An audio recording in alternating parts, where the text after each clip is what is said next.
السلام علیکم۔ ماحول کا مطالعہ حصہ اول، اس مضمون کے سبق نمبر 20 ہمارے جذبات کی دنیا۔ اس سبق کے مشقی سوالات کے جوابات لکھیں۔ اگر آپ نے یہ چینل اب تک سبسکرائب نہیں کیا ہے تو ویڈیو دیکھنے سے پہلے اس چینل کو سبسکرائب کریے، ویڈیو لائک اور شیئر ضرور کریں۔ مشق: الف، خالی جگہ پر کیجیے۔ نمبر 1، انسان جہاں غور و فکر کا عادی ہے وہی وہ خالی جگہ بھی ہے۔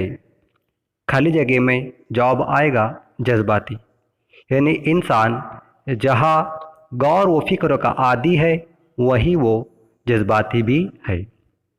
نمبر 2، ہمارے دوستوں میں جو خوبیاں اور اچھی خالی جگہ ہیں ہم پہلے ان پر غور کریں۔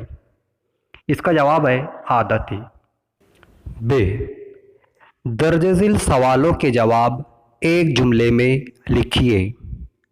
سوال نمبر 1، شخصیت میں توازن کس طرح پیدا ہوتا ہے؟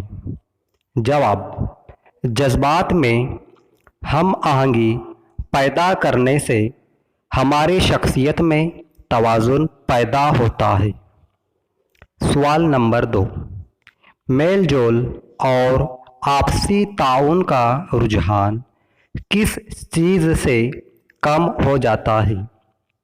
جواب: غصیلے اور ضدی ہونے سے میل جول اور آپسی تعاون کا رجحان کم ہو جاتا ہے۔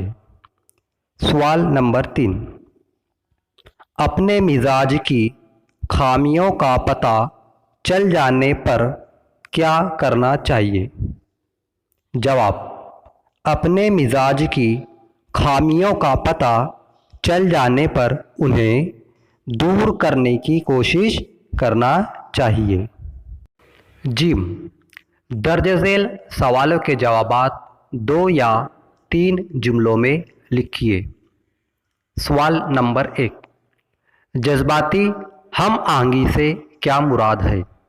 جواب: جذبات پر قابو پانے اور مختلف جذبوں کے درمیان تال میل پیدا کرنے اور انہیں مناسب انداز میں ظاہر کرنے سے مراد جذباتی ہم آہنگی ہے۔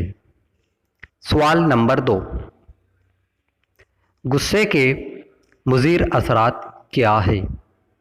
جواب: غصے سے ذہنی اور جسمانی طور پر اس کے برے نتائج رونما ہوتے ہیں۔ ہم غصیلے اور ضدی ہو جاتے ہیں۔ میل جول اور آپسی تعاون کا رجحان بھی کم ہو جاتا ہے۔ ہم غصے کی حالت میں لوگوں کا دل دکھا بیٹھتے ہیں۔ درد سر اور بے خوابی جیسے مضر اثرات غصے کی وجہ سے ہوتے ہیں۔ سوال نمبر 3، اپنی خامیوں سے واقف ہونا کیوں ضروری ہے؟ جواب: ہمیں اپنی خامیوں سے واقف ہونا ضروری ہے تاکہ ہم کوشش کر کے ان خامیوں کو دور کر سکیں۔ ایسا نہ ہو کہ ہمیں جو آتا ہے اسی میں کامیابی حاصل کرنے کی کوشش کریں اور جو نہیں آتا اسے نظر انداز کر دیں۔